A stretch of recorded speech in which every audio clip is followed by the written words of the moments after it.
Greetings to all.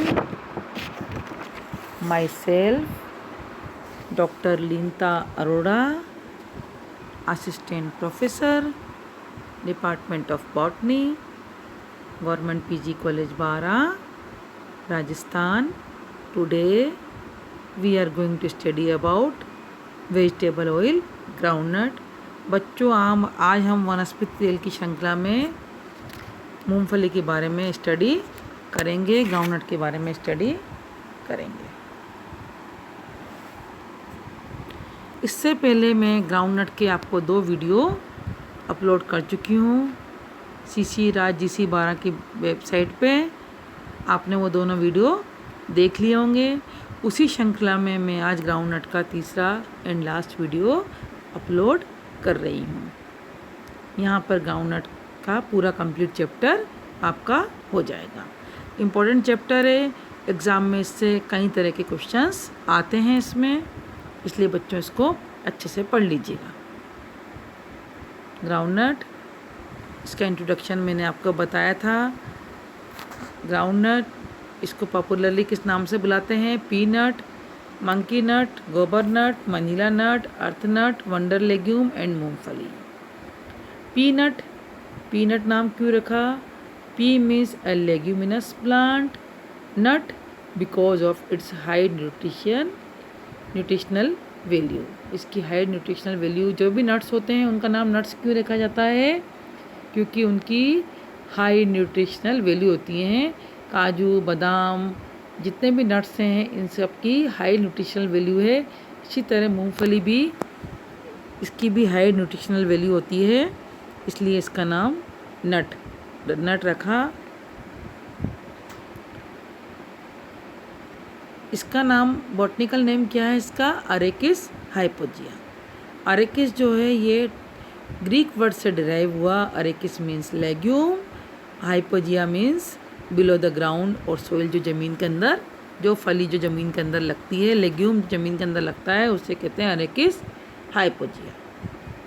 Scientific classification मैंने आपको बताया था। Family Leguminosae, sub family Papilionoideae, common name groundnut, scientific name Arachis hypogaea. Origin and distribution के बारे में पिछले वीडियो में आपको बता चुकी हूँ। सीजनल रिक्वायरमेंट्स के बारे में मैं आपको बता चुकी हूँ। क्रॉप डिस्क्रिप्शन के बारे में पिछली फसल ने बताया था। एंथेसिस भी बताया था इसका कंप्लीट। इंडर सेनेरियो भी बताया था आपको। बॉटनिकल डिस्क्रिप्शन बताया था कि इसकी पत्तियाँ अपोजिट पिन्नेट होती हैं। फ्लावर्स इसके येलोइश होते हैं और इन्फ्लोरेसेंस इसका रेसीम होता है।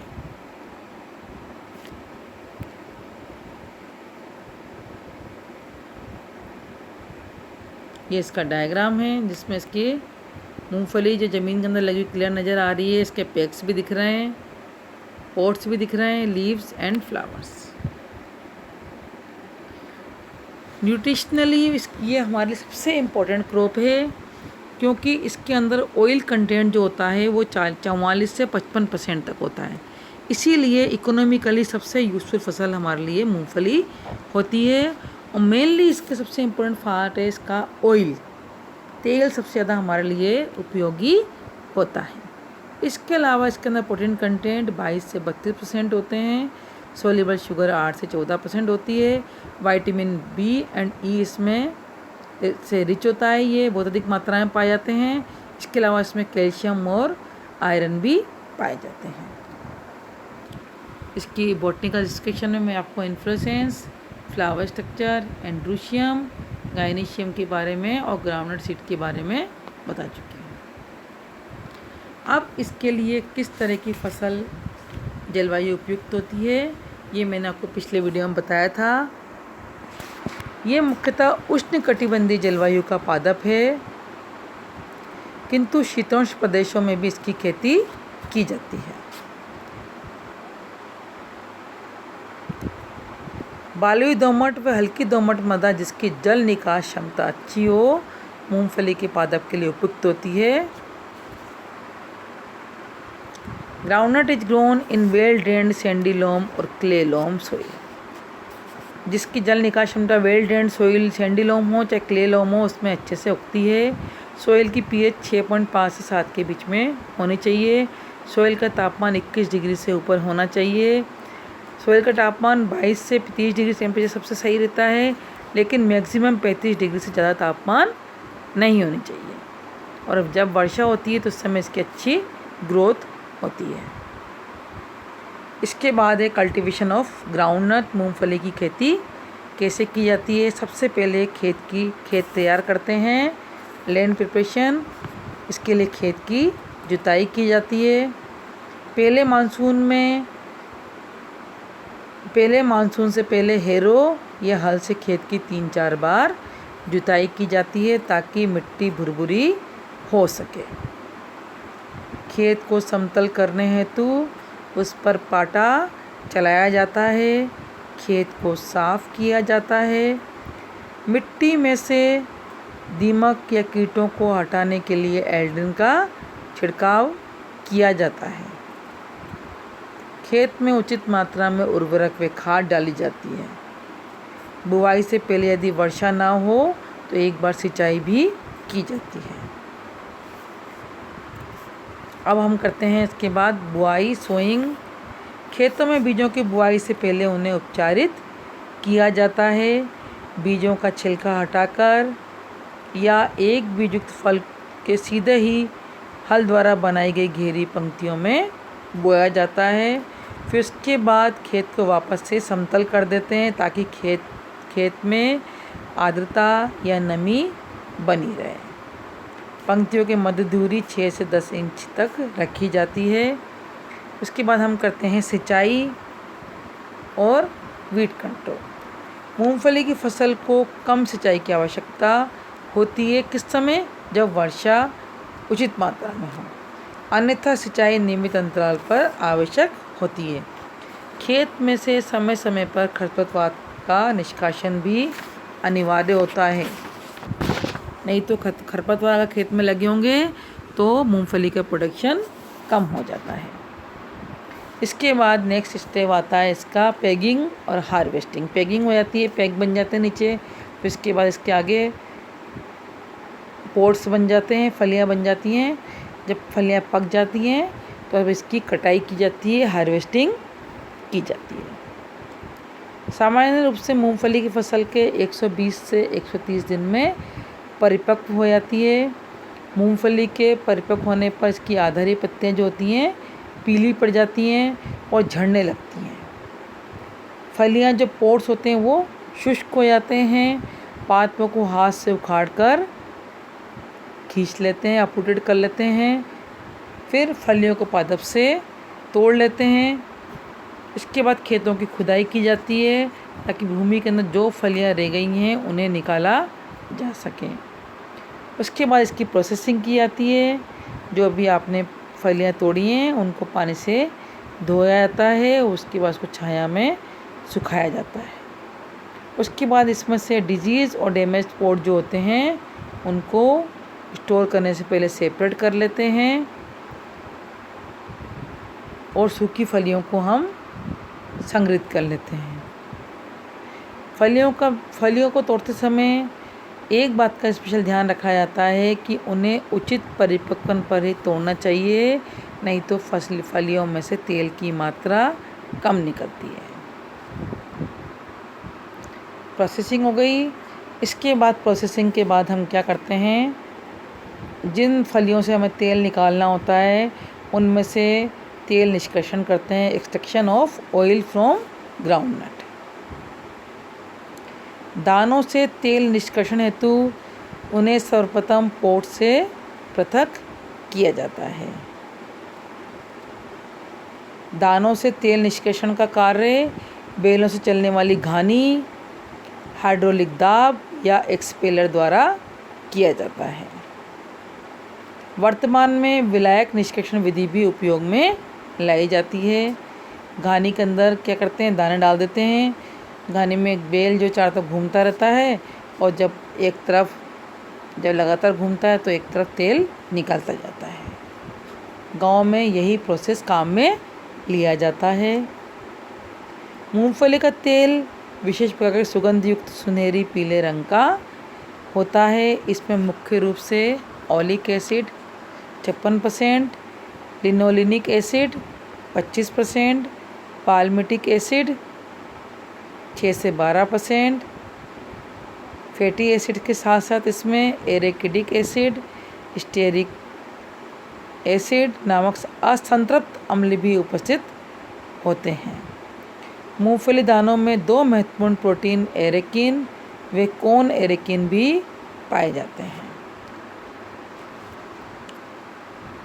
Researchable issues, development of varieties, technologies for control of peanut bud stem necrosis, clam virus disease. The old varieties like TMV2, TAG24 in southern state and GG20 in Gujarat are still preferred because of their better performance under adverse weather condition and market preference. Use of cytoplasm gene from such varieties for development of high yielding varieties. Development of effective control measures for white grub for Rajasthan and Gujarat. Resident varieties technology for aflatoxin management. ये मूंगफली का आपको seed, पका हुआ seed नज़र आ रहा है। Fertilize seed pod with 2 seeds और पेडिसिल फॉर अनफर्टिलाइज सीड्स। इसमें आपको पेग भी दिख रहे हैं, फ्लावर्स भी और लीव्स भी नज़र आ रही है। अब इसकी इम्पोर्टेंट वेराइटीज़ कौन कौन सी हैं? Spanish type MS1, GG2, J11, TG11, ICGS 11, TMV 57981। Valencia type कौन कौन सी हैं? MS2, कोपरेगो 3, TMV 11। वर्जीनिया बंज कौन सा है इसका? Qaderi 2, Qaderi 3, TMV 6, TMV 8 and TMV 10।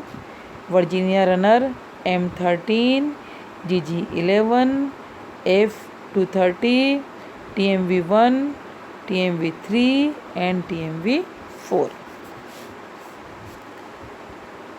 मूंगफली की जो स्प्रेडिंग वेराइटीज होती है वो सबसे अधिक उपज देती है। फैलने वाली वेराइटीज जो होती है, फैलने वाली किस्म होती है, वो सबसे अधिक उपज देती है। भारत में विभिन्न अनुसंधान केंद्रों में कई उन्नत किस्में विकसित की गई जो हैं ICGS 11, GL24,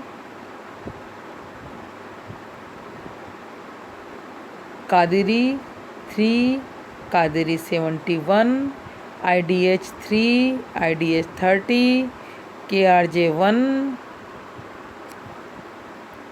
S230, RSB 87, TMU 10, M13, Kaushal, Chandra, Chitra, VR1, VR2 et cetera. अब हम आते हैं मूंगफली के उपयोग, uses of groundnut. The binomial name of groundnut is Arachis hypogaea. It belong to Fabaceae. The seed are edible and oil extracted from seeds. ये seeds mainly एक तो खाने के काम आते हैं और इनसे तेल निकाला जाता है। पकाने के तेल के रूप में मूंगफली का सर्वाधिक व विश्वव्यापी उपयोग है। वनस्पति घी, वेजिटेबल घी हेतु मूंगफली का तेल का हाइड्रोजनीकरण किया जाता है। सौंदर्य प्रसाधन एवं साबुन निर्माण में इसका उपयोग किया जाता है। चमड़ा उद्योग तथा लैक्सेटिव निर्माण में इसका उपयोग किया जाता है। तेल निष्कर्षण के बाद बची अपशिष्ट खली जो ऑयल केक का उपयोग पशु आहार में किया जाता है। मूंगफली दानों या बीजों को भूनकर या तलकर खाया जाता है। एडिल नामक रेशे का संश्लेषण मूंगफली के प्रोटीन से किया जाता है। फसल चक्रण के रूप में मृदा में नाइट्रोजन स्तर बढ़ाने हेतु मूंगफली को बोया जाता है। क्रॉप रोटेशन के रूप में मृदा में नाइट्रोजन स्तर बढ़ाने के लिए मूंगफली को बोया जाता है। छिलके रहित बीजों से पीनट बटर तैयार किया जाता है। फली के छिलके का उपयोग खाद्य एवं पशु आहार के रूप में किया जाता है। ये the economic importance of groundnut. Groundnut oil is a important edible oil. It is used for the manufacture of vanaspati. The oil is used for cooking. Groundnut oil सबसे इम्पोर्टेंट तेल प्राप्त होता है हमें इससे, जो कि वनस्पति के रूप में इसका यूज किया जाता है। वनस्पति बनाने के रूप में, वनस्पति घी बनाने के रूप में इसका उपयोग किया जाता है और इसका ऑयल जो होता है कुकिंग में काम आता है। Groundnut kernel is source of vegetable protein. Peanut butter is prepared by grinding roasted and blended kernels. It is the nutritious and healthy source of food. The oil from groundnut is use as a lubricant. Oil cake is used as animal feed and organic manure. Groundnut shall be used in the manufacture of activated carbon. सबसे important उपयोग मूंगफली का क्या है कि ये तेल के रूप में और खाने के रूप में काम में आता है और उसके जो छिलके होते हैं वो पशु आहार के रूप में काम में लिए जाते हैं।